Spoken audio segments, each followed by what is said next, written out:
Hey everybody, it's me, Cold, and this is Shogun 2. A lot of you have been following me through my campaigns of Midjiggers, and most of those Midjiggers involve Tawat, Third Age Total War. But I did say I'd do a quick video, or at least a video, on Shogun 2, showing some of the stuff I like, didn't like, was impressed with, wasn't impressed with, that kind of stuff. So, first of all, my overall impression of this game is actually fairly favorable. A lot of things I do like, some of the more minor points I don't like. Uh, Obviously, this is a tiny fraction of the game.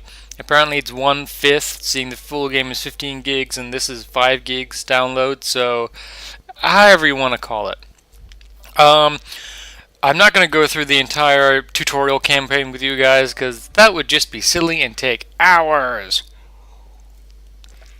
But what I do want to point out are some of the cool stuff that I did find along the way, and that kind of stuff. I haven't actually been able to do any type of battles with my own units.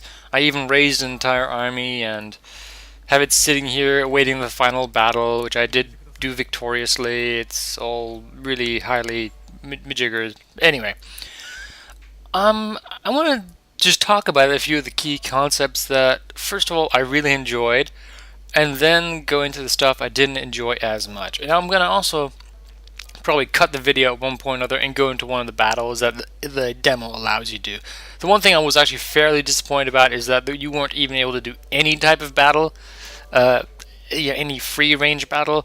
I'm sure they put that in there to tease you, but it also kind of irritates me that they wouldn't show their basic battle, or one of your basic forms of battle in the open field without it being specifically catered to it and given units that you have. So, anyway, and I've actually just noticed the recruitment tab down here, and it looks like this is from no, still have that guy selected. Anyway, one of the major key factors I really do enjoy is hold on, if I send, well, no, I'm not gonna do it right now, but is this. When you have an army inside of your own territory, it automatically replenishes the units it can replenish per turn, instead of you clicking on a unit and saying, retrain.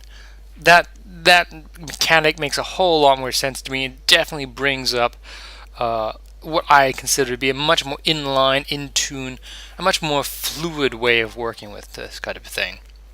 It's one of the major things I do like about it.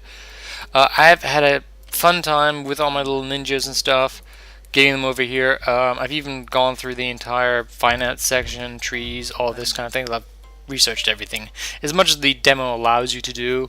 I'm sure they cut it for specific reasons. But overall, it's not a bad demo. Like I said, I would have liked to have been able to take this army, and I can't. I do it. I have to change the turn apparently. Oh well. If this talk seems a little bit incoherent, that's because it really is. I do like these kind of province ideas, that if you click on a province, it has certain things, and those certain things you can upgrade, and then you can upgrade individual parts like this. It has a little bit more refinement compared to the old way of going about it, when you'd click on a town, and it opens up a screen on the left or right hand side, and then you click the improvements you want to make. It's a little bit more streamlined. Some of the UI choices I'm a bit baffled about, especially when I'm playing it on a relatively high resolution. This is still not 1080p, because my monitor just can't handle 1080p.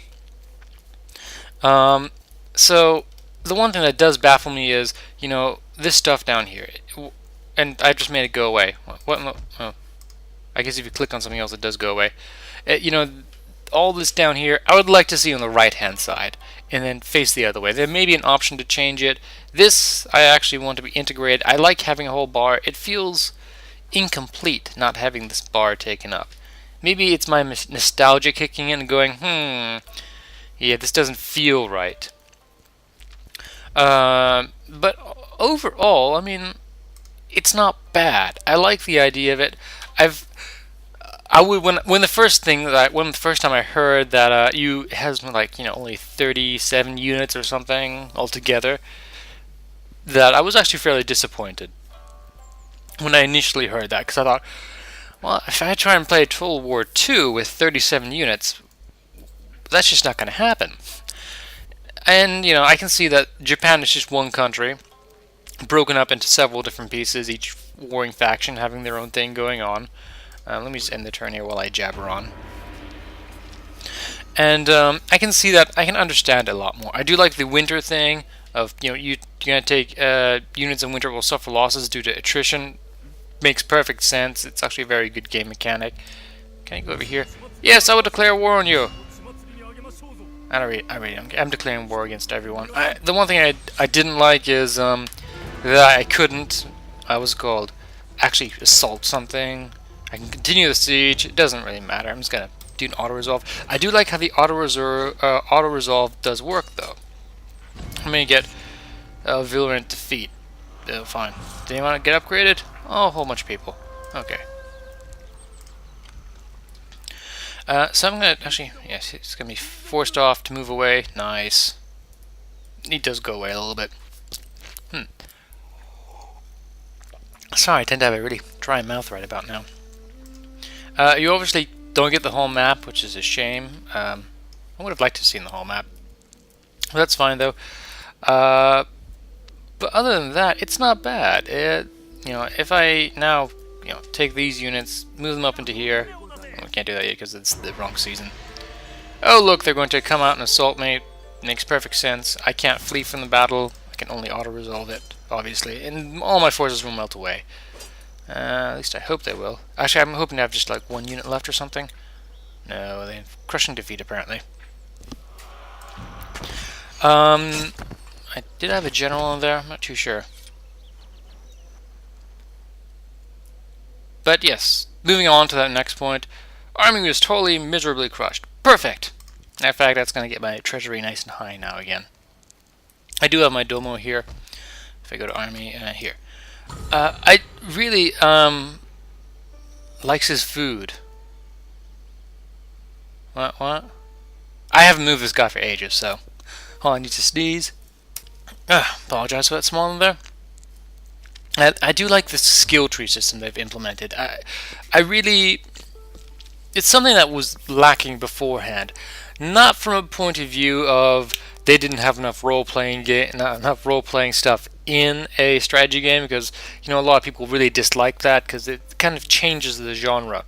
But in this way, I feel that it really adds something to your generals. Because if you remember me playing Total War, my Let's Plays, you would have seen I normally based my decision on getting a general, whether or not on their initial the loyalty. If that's not near more than halfway done, I wouldn't even consider him. And the other traits, if his age is low enough, I can raise the other stuff up. And this makes a lot more sense.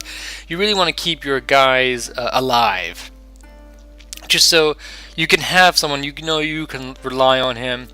If I was a player that really enjoyed the overall grand campaign strategy of how can I put this? Him only doing things that are like, how do I put this? This is actually kind of a weird me trying to pronounce my words. Only having in the overview battle, not actually getting engaged in any of the combat. Then this kind of skill tree, is still incredibly, useful, because I can say, well, I want to dedicate this general as my infantry mover. I want to be able to use him as my shock troops. He's the one who's going to be able to quickly respond to any threat here, there, and everywhere. And that kind of thing. I think it's a nice concept that really works out. Can I get rid of this guy? I don't think I can get rid of this guy in the. No, I can't. Apparently, the full game menu. No. Oh, resume game. Apparently, you do get the full game encyclopedia with this, which is pretty cool. I'm kind of guessing they were too lazy to cut it out rather than do anything else to it, to be honest. On the other hand, these little scrolls that came up at the end of the year, scroll down here every time you click on each one. They now come here and you see it. I think it's a little bit better. Army crushed. It tells you ones that you can still. Well, I can't get rid of them anymore. Objectives listed here. 5 to 6. Yeah. Clans. This is nice and refined, I think. This is my armies. Apparently I have a tiny army here and tiny army here and 30 guys here. So I'm quite happy with this. Definitely over here. This little thing that comes up is a nice brief overview of everything that's going on. I can quickly go through my territories and see what I have. The other lists were kind of, how can I put this? Very intrusive. They kind of really took you out of everything. It took you to a more of a managerial style, which is not bad, and I don't disfavor it because I quite enjoy it. Can I move my ninja in here? Okay, he has to move to a sandy area. That makes perfect sense, I guess. So that's another thing I really like. I haven't done this pre-recorded, or I'm not going to try to, because that would just be silly. From my experience, up front, doing this kind of stuff is really nice. I can just going through all the little things I do like and don't like. It's obviously out, so all of you guys definitely go out, check it out. It's going to be out in a little bit anyway. I'm probably going to pre-order it. I'm not sure if I want to or not. We'll see if I have enough money. I'm not even sure if I will have. We'll see. Clan management. This screen, I wish I can get rid of this guy up here. I can't. This has been improved a little bit. It's nice. Clan traits. I'm not too sure what this comes in.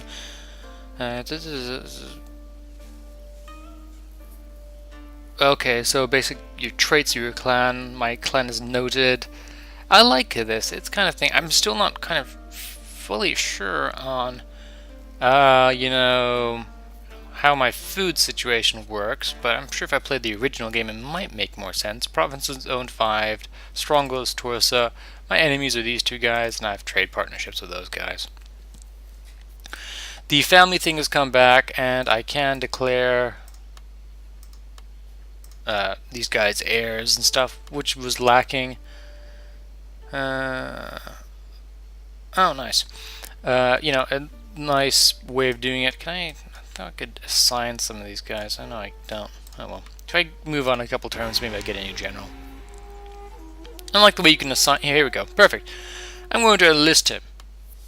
And now that he's enlisted, he was in Torsa. That's pretty cool. Yeah, I get my army here. Badass little dude. Got 1 star. No skill points. Typical. And, I can deal with him. But what I can do is go up here, go to Family Council, and I can, make him something. I can adopt him into my family. I'm Commissioner of Warfare, Supplies, Trades, Finance. I kind of really like that. If I go here and... Oh, yeah.